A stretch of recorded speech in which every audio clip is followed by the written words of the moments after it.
I planned a family photo shoot for the daughters I've been raising. And their grandmother only wanted the pictures that cut me out. Here's today's story, and you can tell me who you think is in the wrong. I'm 36, and I've been married to my husband for several years. When we first got together, his two daughters, who are now 12 and 14, lived mostly with their biological mother. We thought things were okay, even if not perfect. But over time, it became clear the environment they were living in was not healthy at all. The girls would visit us with stories that were really concerning. Then, I saw it for myself. Their mother's home had a serious rat problem. Cockroaches on the counters, piles of laundry everywhere. No consistent meals. She'll move them through 3 different schools in less than 2 years. Their grades dropped, their anxiety skyrocketed, and the girls always looked exhausted.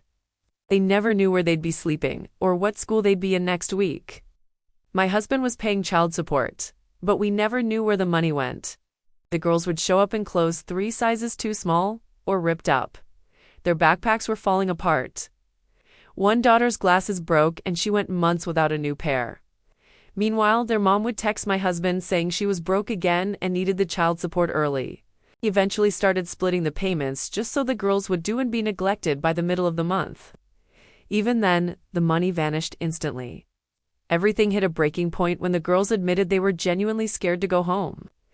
That's when my husband knew something had to change. We made arrangements and the girls came to live with us full-time. We moved to a new state to start fresh new schools, stability, therapy, and consistency.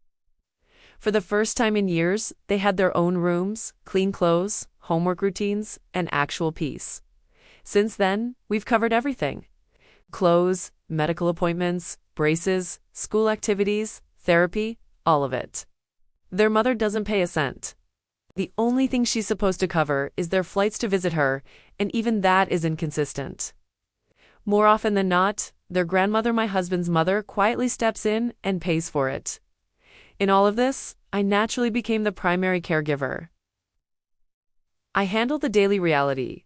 I'm the one driving to appointments, going to parent-teacher meetings, sitting through therapy, helping with projects, and managing their schedules. I've rearranged my entire life to be there for them. I love these girls deeply, but being their steady parent after years of instability is emotionally draining. And sometimes I feel completely invisible. A few months ago, I realized we'd never had professional family photos. It felt so important to document the family we've built together. I planned everything. I found the photographer, paid for it myself, coordinated everyone's outfits, and set up hair appointments for the girls. I wanted it to be special. The photos came out beautifully. They captured the love and stability we worked so hard to create. The girls laughing, all of us together, genuine smiles. When my husband posted a few on Facebook, everyone commented on how happy and grown the girls looked. Then, the next day, the older daughter told me her grandmother had called her. She said, "Grandma loved our photos. She asked if you could send her the individual pictures of just me and my sister. Not the family photos. Not the ones with their dad, just the ones of the girls by themselves. And she didn't even ask us directly. She asked through the kids, like she always does. She never calls or texts me. It creates this weird dynamic where I always feel like an outsider, even though I'm the one raising them." I told my husband I wanted to send a polite message explaining that I planned and paid for a family photo shoot, not an a la carte photo package.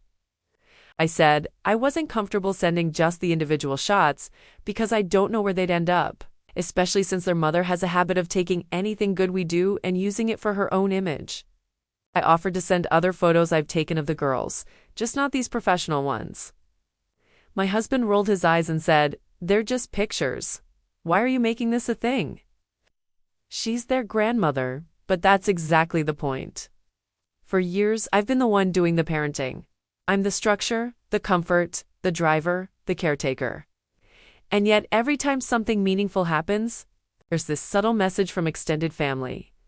You're not really part of this. You're temporary. You're just a placeholder. And now, after I created something special for our family, the first request was to literally cut me and their dad out of the picture. It felt like being erased.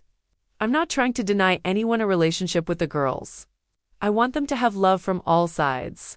But I also want to protect what I poured my heart into. And honestly, I don't trust where these specific photos will end up. So now I'm stuck. Is it wrong to set a boundary around something that meant so much to me? Or am I finally allowed to protect the space I've fought so hard to build? So, what do you think? Who was wrong here? Let me know your thoughts in the comments. Thanks for watching.